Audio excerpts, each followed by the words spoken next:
এই ক বছর তুমি আমার সঙ্গে থাকলে কোথায়? তুমি জেলে ছিলে, তাতে কি হলো? আমি তো মনে করেছি আমি সব সময় তোমার সাথেই আছি, প্রত্যেকটা মুহূর্তে। আমি আমার মনের সমস্ত কথা তোমাকে উজাড় করে বলেছি ঐতিহ্য, আর অপেক্ষা করেছি তোমার ফিরে আসা। সেদিন থেকে আর সত্যি সত্যি আর কখনো কেউ তোমার থেকে আমাকে আলাদা করতে পারবে, এটাই ভেবেছি। অথচ আমি যা ভেবেছি তার কিছুই হয়নি ঐতিহ্য, তার কিচ্ছু হয়নি। তুমি সেই চলেই যাচ্ছ। তুমি সোনালি বলে কাউকে, আচ্ছা সোনালি বুঝি খুব সুন্দর দেখতে? কি জানি, কেমন দেখতে মনে নেই। তার মানে? না মানে অনেকদিন আগে এসেছিল তো, অত মনোযোগ দিয়ে দেখিনি। একটা অবয়ব মনে আছে, ব্যাস। তবু তাকেই তোমার বিয়ে করতে ইচ্ছে করলো? তা করলো। এখন যে বলছো বাড়িতেই আর আসতে পারবে না, তাহলে বিয়েটা হবে কি করে? কি জানি, হয়তো হবে না। আক্ষেপ হচ্ছে বুঝি? বারে আক্ষেপ হবে না? একটা সুন্দর সংসার জীবন হতে পারত, হলো না। হলেই হয়, সোনালীকে বিয়ে করে তো থেকে যেতে পারতে। আমি আমার জীবনে আর কোনো মেয়েকে আনতে চাই না দিঠি। কেন? আমার জীবনটা অনিশ্চিত। এরকম একটা জীবনে কাকে ডেকে এনে জড়াবো বলো? তাহলেও তুমি তো একবারের জন্য হলেও সোনালীর কথা ভেবেছিলে,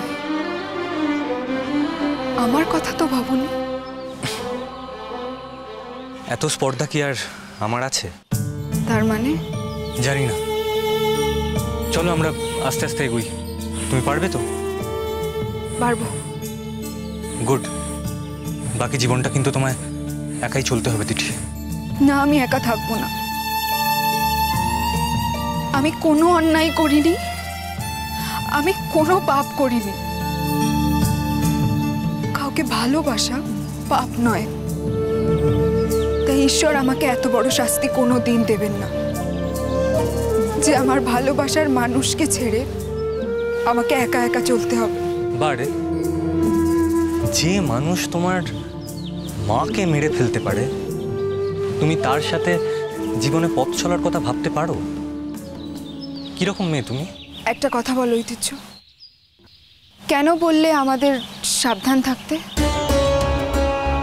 আমাদের বাড়িতেই আমাদের শত্রু আছে। হ্যাঁ আছে তো একজন। হ্যাঁ, জুন আন্টি ফিরে এসেছে। আচ্ছা, জুন আন্টি আমার মায়ের ঘটনায় কি কোনোভাবে জড়িত?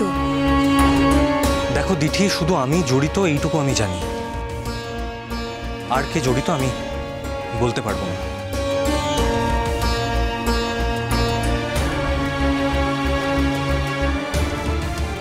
কি দেখছো? এই চোখ কখনো কোনো পাপ করতে পারে না। এই চোখ জেনে শুনে কখনো কোনো পাপ কাজ করতে পারে না। বাবা, দুদিন আগেই তো উল্টো কথা বলছি। বলেছিলাম, কিন্তু মন থেকে কখনো বিশ্বাস করিনি। সব সময় মনের ভিতর একটা কান্না ছিল আমার, সে কথা বলেছিলাম তোমায়। তুমি বিশ্বাস করবে না হয়তো, তবু। আমাদের কিন্তু খুব দেরি হয়ে যাচ্ছে দিঠি, আমাদের এগোতেই হবে। চলো। ঐতিহ্য, কি? আকাশে আজকে খুব মেঘ করেছে। আমার মনের মেঘটাও কিন্তু আকাশের থেকে কম বড় নয়। আবার রোদ উঠবে দিঠি, সব মেঘ কেটে যাবে। কাটবে না, আমি জানি। বাকি জীবনটা হয়তো আমাকে কাজ নিয়ে ভুলে থাকতে হবে। কি বলছো কি তুমি দিঠি? তুমি এত সুন্দর একটা মেয়ে, সারা জীবন কাজ নিয়ে ভুলে থাকবে? না, দেখবে একজন মানুষ আসবে যে তোমায় সব ভুলিয়ে দেবে। একজন মানুষ আমার জীবনে ছিল ঐতিহ্য, যে আমার সমস্ত না পাওয়াকে ভুলিয়ে দিয়েছিল। সেই মানুষটা আমার জীবন থেকে হারিয়ে যাচ্ছে ঐতিহ্য, আমার জীবন থেকে হারিয়ে যাচ্ছে। সঠিক মানুষ পেয়ে যাবে দিঠি। আমি সঠিক মানুষ চাই না ঐতিহ্য, আমি তো তোমাকে চেয়েছিলাম, তোমাকে। কিন্তু দিঠি মনে রাখতে হবে যে তুমি যাকে চাইছো সে তোমার মাকে খুন করতে চেয়েছিল, সে তোমার মাকে কিডন্যাপ করেছিল, সে তোমার মাকে মেরে ফেলতে গিয়েও পুলিশের ভয়ে সে কাজটা করেনি। না হলে তুমি আজ তোমার মায়ের মৃত্যু সংবাদ শুনতে। আমি বিশ্বাস করি না। কখন থেকে? বাড়ির লোকের নানা কথায় আমি বিভ্রান্ত হয়ে পড়েছিলাম, কিন্তু আমি বিশ্বাস করি না এখন আর। বেশ, আমি যা করেছি, আমি যা অন্যায় করেছি, তার প্রায়শ্চিত্ত তুমি আমায় করতে দাও। বাকি সত্যটুকু খোঁজার দায়িত্ব আমার, একান্ত আমার। আমি নিজেই খুঁজে নেব আমার মায়ের কিডন্যাপার কে। আমি নিজেই খুঁজে নেব তুমি কিভাবে আমার মায়ের কাছে গিয়ে পড়লে। যাকে পুলিশ খুঁজে পায়নি তাকে আমি খুঁজে পেলাম কি করে? যদি না আমি এই কাজটার সাথে জড়িত থাকি।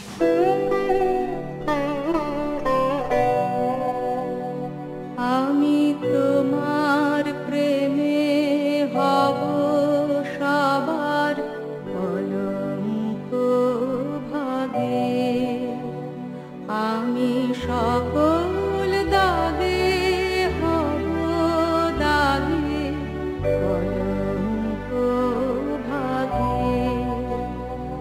আমি তোমার প্রেমে হব সবার কলঙ্ক ভাগে। ভালোবাসার সমস্ত সংশয় মুছিয়ে দেয় ঐতিহ্য। আমার মন থেকেও এখন একটু একটু করে সমস্ত সংশয় মুছে যাচ্ছে। বাকি সত্যটুকু খোঁজার দায়িত্ব একান্ত আমার। আর সত্য খোঁজার শেষে আমি হয়তো তোমার দরজায় গিয়ে দাঁড়াবো, হয়তো ভিক্ষুকের মতো। সেদিন আমাকে ফিরিয়ে দিও। বললাম না দিঠি, আমি এখন ঠিকানাহীন একজন মানুষ, আর কোনো দরজা থাকবে না আমার জীবনে। দেখাই যাক না। আমার নিজের ওপর ভরসা আছে, আর আমার ভালোবাসার উপর ভরসা আছে।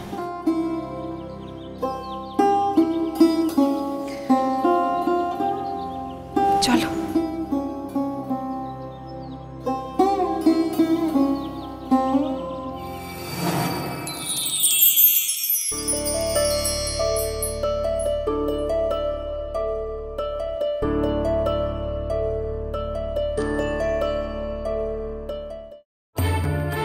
আমি না একটা কথা বুঝতে পারছি না।